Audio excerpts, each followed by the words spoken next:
राधे राधे दोस्तों, जय श्री कृष्णा। स्वागत है आपका हमारे चैनल पर। दोस्तों, आज की इस वीडियो में हम जानेंगे कि 2026 में दशा माता का व्रत कब रखा जाएगा और इसकी पूजा का शुभ मुहूर्त कब है। और इसके अलावा हम आपको बताएंगे कि दशा माता व्रत के पूजन में क्या क्या सामग्री रखनी आवश्यक होती है और इस व्रत को संपूर्ण रूप से कैसे पूरा किया जा सकता है बिना किसी त्रुटि के। तो चलिए वीडियो प्रारंभ करते हैं, पर उससे पहले यदि आप हमारे चैनल पे नए हैं तो प्लीज चैनल को सब्सक्राइब कर लीजिए, बेल आइकन प्रेस कर दीजिए और एक लाइक कर दीजिए। चलिए जानकारी शुरू करते हैं। तो सबसे पहले तो हम आपको बता दें कि दशा माता का जो व्रत होता है वह चैत मास के कृष्ण पक्ष की 10वीं तिथि को रखा जाता है। कहीं कहीं इस व्रत की शुरुआत होली के बाद से ही शुरू हो जाती है। महिलाएं जो होती हैं वह दशा माता के पूजन और उनकी कहानी सुनना शुरू कर देती हैं उसी दिन से। फिर पूरे 10 दिन तक यह कहानी सुनी जाती है और दशा माता की कहानी हर दिन के हिसाब से अलग अलग होती है। कुल मिलाकर 10 कहानियां सुनी जाती हैं, लेकिन इस व्रत में मुख्य दिन चैत मास के कृष्ण पक्ष की 10वीं तिथि का ही होता है। अगर आप 10 दिनों तक पूजा या व्रत नहीं कर सकते हो तो सिर्फ चैत्र मास के जो कृष्ण पक्ष की 10वीं तिथि आती है उस दिन भी आप पूजा और व्रत करके दशा माता का आशीर्वाद प्राप्त कर सकते हैं। इस दिन पीपल के वृक्ष का पूजन किया जाता है और इस व्रत को करने से ऐसा कहा जाता है कि व्यक्ति का अच्छा समय शुरू हो जाता है, जो बुरी दशा होती है वह समाप्त हो जाती है, अच्छी दशा शुरू हो जाती है। मान्यता तो यह भी है कि इस व्रत को करने से व्यक्ति का सभी जो उनकी मनोकामनाएं रहती हैं वह पूर्ण हो जाती है और दशा माता की कृपा जब होती है तो अच्छी दशा प्रारंभ हो जाती है। लेकिन जब व्यक्ति की दशा खराब हो तो उसे हर कार्य में बाधा आने लगती है और जब दशा अच्छी हो तो कोई भी कार्य करता है तो वह सफल होने लगता है। इसीलिए जो चैत्र मास के कृष्ण पक्ष की 10वीं तिथि को दशा माता का व्रत किया जाता है, वह सभी सुहागिन जो महिलाएं होती हैं इस व्रत को अपने घर की दशा, अपने पति, अपने बच्चों, अपने परिवार की दशा ठीक करने के लिए इस व्रत को जरूर करती हैं। इस दिन कच्चे सूत का 10 तार का डोरा लिया जाता है जिसमें 10 गांठें लगाई जाती हैं और इस डोरे का पूजन करने के बाद पूजा स्थल पर नल दमयंती की कथा सुनी जाती है। इसके बाद डोरे को गले में पहना जाता है और पूजा के बाद महिलाएं अपने घरों पर हल्दी एवं कुंकू के छाप लगाती हैं और इस व्रत में एक ही प्रकार का अनाज एक ही समय खाया जाता है। इस व्रत में भोजन में नमक का इस्तेमाल नहीं किया जाता है, विशेष रूप से अनाज में गेहूं का ही उपयोग किया जाता है। तो दोस्तों, हम आपको बता दें कि इस दिन घर की साफ सफाई करके घरेलू जरूरतें जो सामान होती हैं, साथ साथ झाड़ू इत्यादि भी खरीदा जाता है। हम आपको बताएं कि यह व्रत जीवन भर किया जाता है और इस व्रत का उद्यापन नहीं किया जाता है। तो चलिए अब जान लेते हैं कि दशा माता के पूजन की सामग्री क्या क्या है, कौन सी चीजें हैं जो विशेष रूप से हमें इस पूजा में रखनी चाहिए।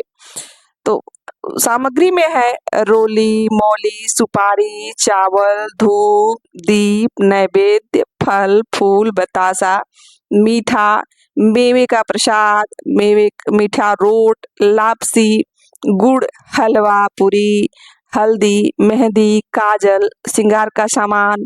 साथ ही सफेद धागा लिया जाता है जिसमें 10 गांठें बांध ली जाती हैं। फिर उसे हल्दी में रंग लिया जाता है और उसके बाद उस धागे को दशा माता की बेल कहते हैं। फिर पिछले साल की जो बेल रहती है उसको पीपल में बांधा जाता है और महिलाएं नई बेल लेकर अपने घर में आती हैं। इसके बाद पूजा के साथ ही उसे वो गले में धारण कर लेती हैं, फिर उसे पूरे साल कभी नहीं उतारती हैं और अगले साल जब फिर वह पूजा करती हैं तो फिर वह पुराना वाला धागा उतार कर नया धागा धारण कर लेती हैं। तो जो भी महिलाएं इस व्रत को करती हैं उनके लिए विशेष प्रकार से उस दिन सुबह उठकर जल्दी स्नान करके नए वस्त्र, नए हो तो नए, नहीं तो साफ स्वच्छ वस्त्र धारण करके और फिर जो पूजा की सामग्री है उसे एक थाली में रखकर दशा माता की पूजा करनी शुरू की जाती है। उस दिन व्रत का संकल्प लिया जाता है और इस व्रत में दशा माता की मूर्ति या चित्र की पूजा की जाती है। अगर आपके पास फोटो उपलब्ध ना हो तो आप कोई भी काम आने वाली डंडी या एक नोक वाला पान का पत्ता लें और फिर उस पर चंदन से दशा माता बनाकर पूजा कर सकते हैं या फिर पीपल के पेड़ के पास भी इसकी पूजा कर सकते हैं। घर पर भी कर सकते हैं। तो हम आपको बता दें दोस्तों कि दशा माता के पास कुमकुम, काजल और मेहंदी की 10-10 बिंदी लगाते हैं और भोग के रूप में उन्हें लापसी चावल चढ़ाया जाता है और सूत का धागा बांधकर सुख सौभाग्य की कामना की जाती है। सुख सौभाग्य की कामना करते हुए पीपल की पेड़ की 10 परिक्रमा करते हैं और फिर पीपल का जो पेड़ रहता है उसको चुनरी उठाई जाती है और 10-10 गेहूं की 10 ढेरी लगाई जाती है। पास में उसको सजा लिया जाता है और फिर लड्डू, हलवा, लापसी और जो मीठा रोट आप जो बना कर लेके जाते हैं उसके भोग के 10 ढेरी लगाए जाते हैं। फिर 10 गठान वाला डोरा जो रहता है जिसमें गांठ बांधा रहता है वह पूजा के लिए रख दिया जाता है। फिर दशा माता और 10 गांठ वाले डोरे का पूजन अक्षत पुष्पात से किया जाता है। उसके बाद जब विधिवत पूजा कर ली जाती है तब धूप दीप जलाकर उनकी आरती उतारी जाती है और फिर उसके बाद दशा माता की आरती गाई जाती है। इसके बाद नल और दमयंती की कहानी सुनते हैं और फिर कुछ लोग 10 कहानियां भी सुनते हैं। तो जितना हो सके उतना आप सुन सकते हैं। उसके बाद कथा सुनने के बाद महिलाएं नए डोरे को गले में धारण कर लेती हैं और उसके बाद जो पुराना डोरा रहता है वो पीपल के पेड़ में बांध देती हैं। उसके बाद जो वो गेहूं रहता है और भोग का जो पुराना डोरा रहता है वो तो वही छोड़ देती हैं, नया डोरा बांध लेती हैं और गेहूं रहता है उसको लेकर पीपल के पास जाते हैं। गेहूं को पिछले साल का जो डोरा रहता है वो पीपल की जड़ के पास मिट्टी में ही दबा दिया जाता है या फिर पीपल में ही बांध दिया जाता है। पीपल के पेड़ की पूजा के बाद पीपल की पेड़ की थोड़ी सी खाल जो रहती है उसको थोड़ा सा खुरच कर गेहूं के दाने के साथ घर पर लेके आया जाता है और फिर उसे साफ करके लपेट कर तिजोरी या अलमारी में रख दिया जाता है। ऐसा कहा जाता है कि ऐसा करने से घर में सुख समृद्धि आती है, लक्ष्मी का निवास होता है और पीपल की छाल को धन का प्रतीक भी माना जाता है। तो इसे घर में रखने से घर की जो कमियां रहती हैं वह सब दूर हो जाती हैं।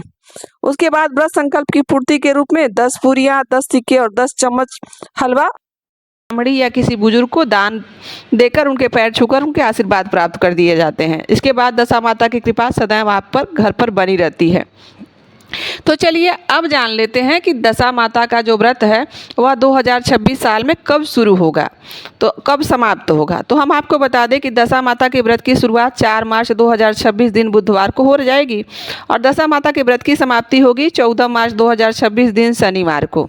लेकिन दशा माता का व्रत मुख्य रूप से जो मुख्य दिन होता है वह चैत मास के कृष्ण पक्ष की 10वीं तिथि को ही होता है। तो 14 मार्च 2026 के दिन शनिवार को पड़ने वाला समय होगा, उस दिन 10वीं तिथि होगी। तो बता दें आपको कि जो लोग एक दिन का व्रत और उपवास रखना चाहते हैं वह लोग 14 मार्च 2026 दिन शनिवार को इस व्रत को यानी 10वीं तिथि की दिन ही रखा जाएगा। वैसे तो 10वीं तिथि की शुरुआत हो रही है 13 मार्च 2026 की दिन सुबह 6:28 पर और 10वीं तिथि की समाप्ति होगी 14 मार्च 2026 सुबह 8:10 पर। तो दोस्तों यह जानकारी आपको कैसी लगी कमेंट करके ज़रूर बताइएगा और यह थी दशा माता के व्रत से जुड़ी हुई जानकारी। आशा करती हूँ कि आपको यह जानकारी अच्छी लगी होगी और यहाँ तक बने रहने के लिए आप सभी का दिल से आभार। मिलते हैं किसी ऐसी जानकारी के साथ, अभी के लिए बस इतना ही। राधे राधे, जय श्री कृष्णा।